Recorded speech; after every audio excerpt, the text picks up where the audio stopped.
Assalamualaikum warahmatullahi wabarakatuh. Shalom, Om Swastiastu, Namo Buddhaya, Salam Kebajikan bagi kita semuanya. Selamat pagi, izin Mas Mbak Aslep. Perkenalkan, nama saya Michael Malukilaman Seribu dengan NIM G0024086 dari kelompok B9 dengan Aslep Mbak Isna. Izin mengerjakan laporan anatomi blok 2.1. Jadi terdapat 3 soal. Jadi soal yang pertama itu jelaskan secara runtut mekanisme ereksi dan ejakulasi. Baik, jadi seperti yang kita ketahui, mekanismenya penis itu terdapat 2 mekanisme, ereksi dan ejakulasi. Kalau yang ereksi itu tuh parasimpatis, kalau ejakulasi itu tuh simpatis. Jadi kalau yang ereksi, jadi kalau ejakulasi itu dibagi jadi 2 tahap lagi. Jadi terdapat tahap emisi dan tahap ejakulasi. Kalau yang emisi itu substansi ejakulasi dari OGM interna menuju ke uretra itu ostium ductus ejaculatoriusnya pada uretra pars prostatica. Kalau yang ejakulasi itu substansi ejakulasinya keluar dari ostium uretra externum. Terus mekanisme yang ereksi terlebih dahulu. Jadi kalau yang ereksi itu terkait dengan sistem parasimpatis. Jadi rangsangnya itu akan diproses pada jarak supraspinal di area preoptik medial dan nukleus paraventriculus di hipotalamus dan hipokampus. Terus merupakan pusat integrasi dari fungsi seksual dan ereksi. Impuls dari sistem saraf pusat yaitu hipotalamus dan hipokampus dibawa ke efektor melalui serabut parasimpatis. Segmen sakral 2-4 NIC, NIL, CLMS sakral 2 sampai sakral 4. Sedangkan kalau inhibisi ereksi itu dibawa oleh serabut saraf simpatis segmen lumbal 1-3 atau NIL, CLMS lumbal 1 sampai lumbal 3. Jadi kalau yang ereksi itu oleh serabut parasimpatis sakral 2-4. Reseptor aferen itu disebut juga nervus dorsalis penis menuju ke sentrum. Eferennya atau nervi erigentes serabut parasimpatis sehingga memberikan efek berupa relaksasi otot polos corpus cavernosum penis dan dilatasi arteri helicinae dalam corpus cavernosum sehingga darahnya itu masuk dan mengisi kaverne sehingga tunika albuginea teregang dan dia bakal panjang serta diameter penisnya tambah besar dalam berada pada posisi ereksi. Selanjutnya itu ada mekanisme ejakulasi. Jadi kalau mekanisme ejakulasi itu terdiri dari 2 proses seperti yang saya bilang sebelumnya, itu ada emisi dan ejakulasi. Jadi kalau emisi itu adalah transmisi cairan semen ke dalam uretra. Sedangkan ejakulasi itu adalah keluarnya cairan semen dari ostium uretra externum. Terus reseptornya yang glans penis itu aferen oleh nervus pudendus yang di bagian sini itu sentrumnya akan bawa rangsang menuju NIL CLMS segmen lumbal 1-3 efektor. Mekanismenya itu reseptor aferen oleh nervus pudendus sentrum akan membawa rangsang menuju NICLMS segmen lumbal 1-3 efektor. Pada saat proses emisi, dinding dari ductus si deferens itu berkontraksi. Otot-otot kelenjar vesikulanya dan bulbe uretralis itu berkontraksi juga serta sphincter vesika urinaria berkontraksi. Pada ejakulasi itu kontraksi arteri helicinae sehingga bisa mengalirkan darah ke venula dan ditambah kontraksi dari musculus bulbospongiosus dan ischiocavernosus sehingga dorongan mekanis untuk mengeluarkan semen dari uretra melalui ostium uretra externum. Baik, jadi sekian dari soal nomor 1. Kita lanjut ke soal nomor 2. Jelaskan secara runtut anatomi dari organa genitalia feminina externa. Jadi kalau yang eksterna itu terdapat beberapa struktur yang termasuk mons pubis, terus ada labia mayor, labia minor, terus terdapat glandula klitoris, terus bulbus vestibuli, dan glandula vestibularis mayor. Itu terus kalau yang OGF externa itu intinya dia berada di luar kavitas pelvis atau perineum. Terus dia terdapat tadi yang seperti saya bilang, itu mons pubis itu merupakan area kulit yang menonjol menutupi sifisis osis pubis dan ditutupi oleh pubes atau rambut pubis seperti berikut. Terus terdapat klitoris. Klitoris itu merupakan organ erektil yang homolog dengan gelas penis pada pria. Terus terdapat labia atau labium maius dan labium minus. Kalau labium maius atau labia mayor itu merupakan pelipatan kulit yang menonjol yang membentang ke arah kaudu dorsal dari mons pubi, homolog dengan skrotum pada pria. Ke arah anterior dan posterior itu dia akan saling bertemu. Labia mayor yang dexter sama sinister. Terus membentuk komisura labiorum anterior et posterior. Komisura yang anterior, ini komisura yang posterior. Selanjutnya ada labia mayor, labia minor. Labia minor itu merupakan pelipatan yang tidak mengandung lemak dan kulit yang tidak berambut. Jadi dia terletak di antara kedua labia mayor. Nanti labia minor itu membatasi bagian lateral atau samping dari ostium uretra externum dan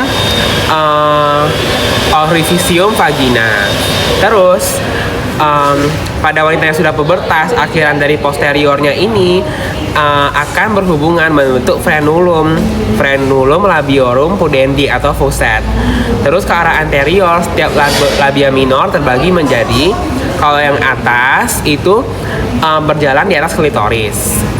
Terus membentuk pelipatan yang saling bertemu ke arah dan membentuk tutup kelenjar dari glans klitoris disebut preputium clitoridis yang ini. Terus kalau lapisan bawah itu berjalan ke arah klitoris dan saling bertemu bentuk frenulum clitoridis. Terus dia terdapat vestibulum vagina, itu merupakan ruang yang dikelilingi oleh labium minus yang menjadi muara dari ostium uretra, ostium vagina, dan ductus glandula vestibularis mayor dan vestibularis minor. Terus ada glandula vestibularis mayor atau Bartholin. Dia berhomolog dengan glandula bulbouretralis. Jadi pada pria, jadi setiap glandulanya bermuara di sebelah lateral pada cekungan dari kedua labia minor. Terus di OGF externa itu terdapat himen. Jadi himen itu merupakan selaput mukosa yang kaya akan pembuluh darah. Jadi apabila himennya ruptur akan terdapat penonjolan kecil, namanya karunkula hymenalis. Terus terdapat beberapa himen, contoh himen anular himen, septat himen, cerebriform himen, dan paros introitus. Kalau himennya ada yang tidak memiliki lubang sehingga darah menstruasinya nggak keluar, namanya himen imperforata. Terus kalau dari vaskulasasi dan inervasinya, kalau vaskulnya itu terdapat arteri pudenda interna, yaitu arteri perinealis, bulbo vestibuli, dorsalis clitoridis, dan femoralis profunda. Kalau venanya terdapat 3, vena pudenda externa, vena dorsalis clitoridis profunda, dan vena dorsalis clitoridis superficialis. Terus dia merupakan bermuara ke vena sapena magna, vena pudenda interna, dan vena sapena magna lagi untuk yang dorsalis clitoridis superficialis. Terus kalau inervasinya terdapat 2 nervus cavernosi clitoridis atau splanchni pelvici itu untuk ereksi, dan nervus pudendus itu untuk somatosensorik. Soal selanjutnya itu terdapat jelaskan anatomi dari ren beserta vaskularisasi dan inervasinya. Jadi di soal nomor 3 itu dijelaskan anatomi dari REN seperti ini. Jadi REN itu memiliki fungsi untuk menyaring darah dari zat-zat yang tidak diperlukan di tubuh dan mengeluarkannya sebagai urin atau ekskresi. Terus mengatur keseimbangan air, elektrolit, asam basa darah, dan fungsi endokrinnya seperti erythropoietin, enzim renin, dan kalsitriol. Terus jadi posisi anatomisnya terlebih dahulu. Jadi REN ini merupakan organ retroperitoneal, terdapat pada glandula adrenal di polus superior. Letak skeletopisnya kalau yang REN sinister itu setinggi bagian superior vertebra torakal 12 atau costa 11 sampai kurang lebih inferiornya ke vertebra lumbal 3. Kalau yang dexter itu lebih rendah setengah vertebra karena adanya pendesakan dari lobus hepatis yang dexter. Terus lapisan pemukusnya dulu. Jadi lapisan pemukusnya itu dia terdapat dari profunda ke superficial. Itu ada kapsula fibrosa, perirenal fat, terus fascia renalis dan pararenal fat. Terus dia punya fiksator yang fungsinya untuk menyokong dan memfiksasi REN agar tetap pada tempatnya. Jadi dia punya fascia renalis, yaitu lapisan membranosa yang terletak di luar perirenal fat. Itu tuh intinya untuk membungkus REN. Glandula adrenal di bagian depannya namanya fascia gerota.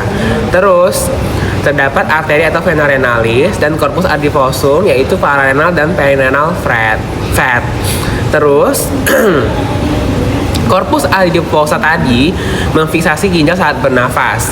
Jadi kalau lapisan ini kan ini lapisan lemak. Kalau dia berkurang secara drastis, misalnya pada anoreksia, maka ginjal itu akan turun atau nephrotosis atau mengalami rotasi sebagai sehingga ureter itu tertekuk dan aliran urin itu terhambat, dinamakan hidronefrosis. Terus kalau kapsula fibrosa sendiri itu merupakan pembungkus yang meliputi REN langsung.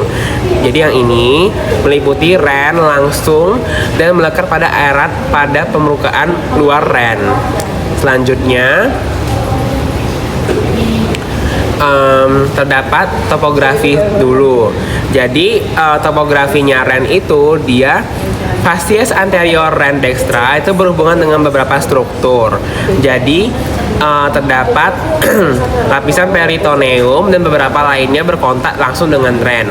Ada polus superior, itu glandula suprarenalis. Polus inferior itu sisi lateralnya berhadapan dengan flexura coli dextra, sisi medialnya dengan intestinum tenue intraperitoneal. Terus dia punya fascia anterior REN sinistra berhubungan dengan beberapa struktur, diantaranya dipersahkan oleh selapis peritoneum. Terus di posterior REN dextra sinistra itu berhubungan langsung dengan struktur-struktur serupa. Terus di superior terdapat diafragma dan di inferior itu terdapat musculus psoas major, musculus quadratus lumborum, dan musculus transversus abdominis. Terus yang melewati sisi posterior REN adalah fasa dan nervus subcostales dan nervus ilioinguinalis dan nervus ilio hypogastricus. Terus dia punya struktur internal dan eksternal. Kalau eksternal itu tuh dia dia punya fasies dan polus. Terus punya margo lateral dan medial. Selanjutnya kita langsung aja ke vaskularisasinya. Jadi vaskularisasinya itu dari vasa arteriosa itu menuju ke arteri renalis. Terus dari arteri renalis, aorta abdominalis, VL1-3, E2 itu ke arteri renalis dextra et sinistra. Terus ke ramus anterior et ramus posterior. Selanjutnya arteri lobaris, arteri atau ramus primaris. Terus arteri interlobaris, terus arteri arcuata, terus arteri interlobularis, terus arteri aferen glomeruli, terus glomerulus, terus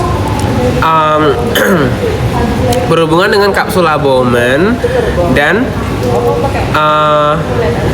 akan membentuk kortikulum mafilgi untuk difiltrasi menjadi urin. Sebagian kecil darah nggak akan difiltrasi, melainkan tak mengalir di glomerulus menuju ke arteri aferen glomeruli. Terus ke arteri rekta yang berfungsi untuk reabsorpsi di tubulus si ginjal. Terus jadi intinya dari aorta abdominalis ke renalis ke ramus anterior dan posterior. Selanjutnya kalau dari inervasi itu dia plexus renalisnya ada somatic aferen, nervis splanchnici thoracici. Kalau simpatis itu nervus splanchnicus yang simpatis, yang warna kuning itu nervus splanchnicus major et nervus splanchnicus minor. Terus kalau yang parasimpatis warna hijau itu nervus vagus. Plexus renalis itu akan berhubungan dengan plexus testicularis. Drainase limfatikinya masing-masing ren bermuara ke nodi aortiki laterales atau lumbales di sekeliling pangkal si arteria renalis. Oh gitu, gitu dua. Oke, jadi baik, sekian dari laporan anatomi saya. Mohon maaf jika ada kesalahan kata dan perbuatan yang disengaja maupun tidak sengaja.